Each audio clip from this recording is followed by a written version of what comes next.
Sitting there, if you're a longtime War Room audience member, part of the War Room posse, and think, wow, we would think today of all days that, the crack production team at War Room, coupled with our crack production distribution team at Real America's Voice up in Denver, would have just an amazing cold open that would get us our heads blowing up.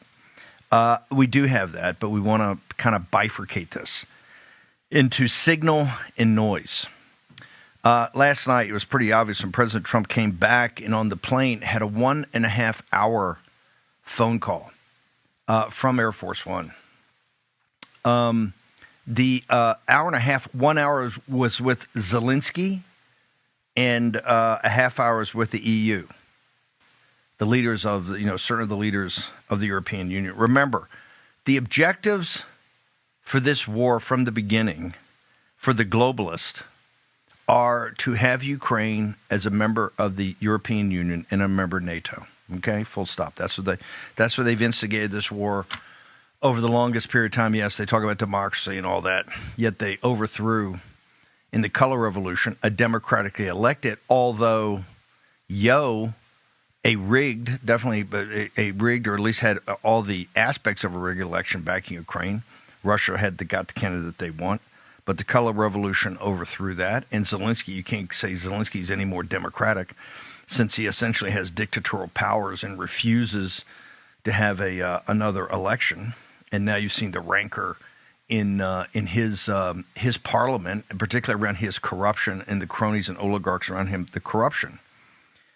But the enlightening part of yesterday is clearly Putin is not open to a ceasefire. He says, I need a comprehensive deal. And the reason he's not going to go to a ceasefire, he says, hey, I'm winning on the battlefield. I may not be winning, it may be inch by inch, but I'm winning on the battlefield. So why should I give a ceasefire? That's only going to give him a time to rearm and regroup. It's also give him time. Once a ceasefire, it'll just stretch on. So it's all or nothing. You give me a peace deal. Let's work through a comprehensive peace deal. Nothing, no ceasefire. Now, whether that was a misinterpretation by anybody on President Trump's staff or the negotiating team, who knows? But they were pretty, I think, blunt that no ceasefire, let's get right into a comprehensive deal. The EU has now leaked, the European Union has now leaked the conversation with President Trump, and they put out a declaration. That declaration, and if we can pull that, I think I've got it up on Getter, or at least I've linked to part of it on Getter. The European Union is really in President Trump's grill. Talks about security guarantees. It implies a massive financial commitment for the reconstruction of Ukraine. And in the security guarantee, they basically say in an American-led security guarantee, and oh, by the way, we're there to help. We're also there to assist. Okay, we're there to assist.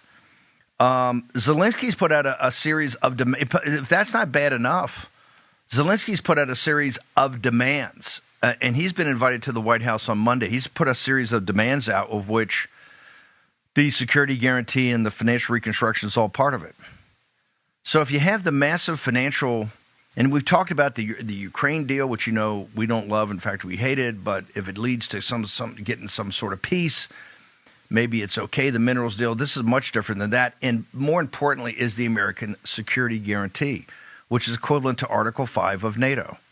If both of these were to take place as a conditioned precedent to a peace deal, have the globalists not achieved their objectives? So essentially, if you have a massive American commitment over and above the minerals deal, are they not inextricably linked with the European Union economically? Of course they are.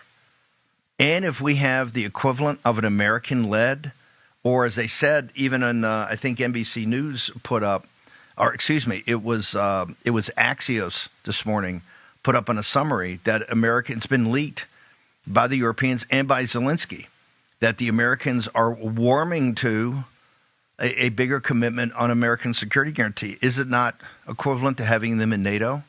Or it's the moral equivalent, right? Or the practical equivalent?